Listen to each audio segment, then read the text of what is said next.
আজকের টপিক হচ্ছে financial action task force, FATF. FATF financial action task force. এটি একটি ইন্টার গভর্নমেন্ট অর্গানাইজেশন এবং standard policy making body.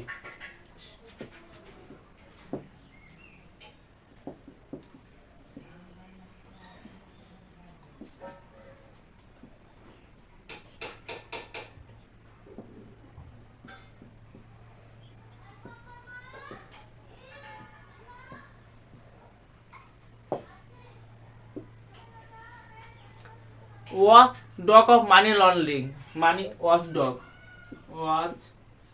Dog money laundering. ইন্ডিয়াতে 30% tax আছে যারা 30 লাখের উপরে ইনকাম করবে। সো ওখান থেকে ট্যাক্সের ভয়ে মানি অন্য জায়গায় দিয়ে ব্ল্যাক মানিকে অন্য জায়গায় রেখে অন্য জায়গায় দিয়ে হোয়াইট মানিতে কনভার্ট করে মানি লন্ডারিং। সো এটা ট্যাক্স বাঁচানোর জন্য মানি লন্ডারিং হয়। এছাড়াও এবার অবজেক্টিভগুলি ফাইন্যান্সিয়াল অ্যাকশন টাস্ক ফোর্সের অবজেক্টিভগুলি কি কি? অবজেক্টিভ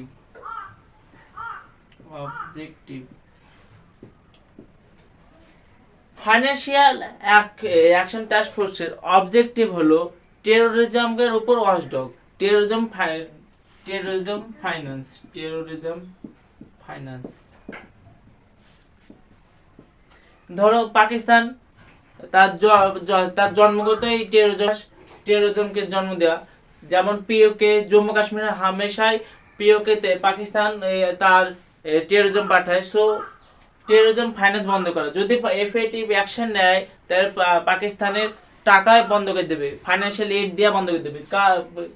সো পাকিস্তান টাকা পাবে না যে কোনো ইন্টারন্যাশনাল গভর্নমেন্ট থেকে। Next, money laundering. Money laundering কে বন্ধ করার ওয়াচডগ নজর রাখবে। তো এফএটিএফ তে সাহায্য করে, প্রমোট পলিসি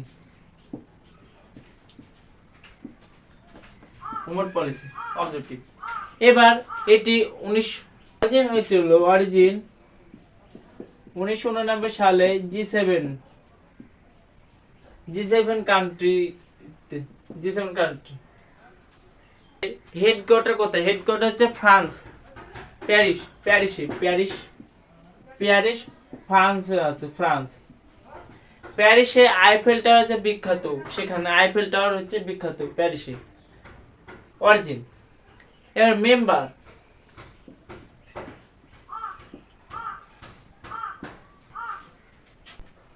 উনচল্লিশ কান্ট্রি আর member FATF financial action task force. India, যেমন India, USA, China, France, UK, এছাড়া ইউরোপিয়ান। তাছাড়া ইন্ডিয়া 2010 সালে যোগ দেয়। ইন্ডিয়া 2010-এ জয়েন করে। 2010-এ জয়েন করে। মেম্বার হওয়ার criteria, member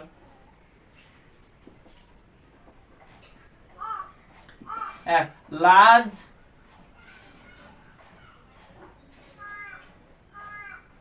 criteria of member, large population.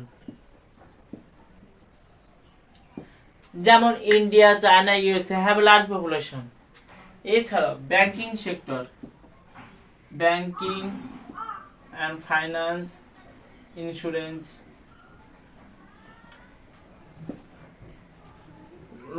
বড় হওয়া দরকার। লার্জ জিডিপি হচ্ছে gross domestic product. So large GDP, যেমন নরেন্দ্র মোদীজি বলেছিল 5 ট্রিলিয়ন জিডিপি করবে, কিন্তু আমাদের নেবার চায়না অনেক লার্জ, তার মনে হয় 18 ট্রিলিয়ন জিডিপি। আমাদের ভারতের 4 গুণ মতো, 4 গুণ মতো জিডিপি বেশি।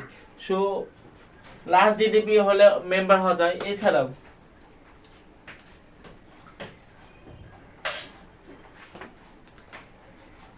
FATF এ দুটো লিস্ট আছে, একটা নাম্বার 1 গ্রে লিস্ট আর একটা হচ্ছে ব্ল্যাক লিস্ট।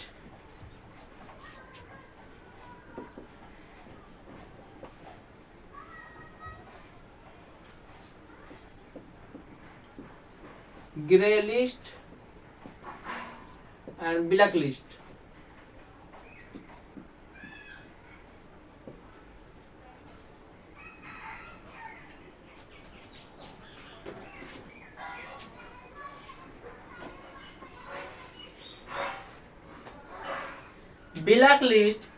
ব্ল্যাক লিস্ট হলো সেসব কান্ট্রি যে কান্ট্রি ওপেনলি সাপোর্ট করে টেরর ফাইন্যান্স অ্যান্ড টেরোরিজমকে ডেভেলপ করে, সো তাদেরকে ব্ল্যাক লিস্টে ফেলায়। যেমন Iran, Myanmar, North Korea Kim Jong পাগলা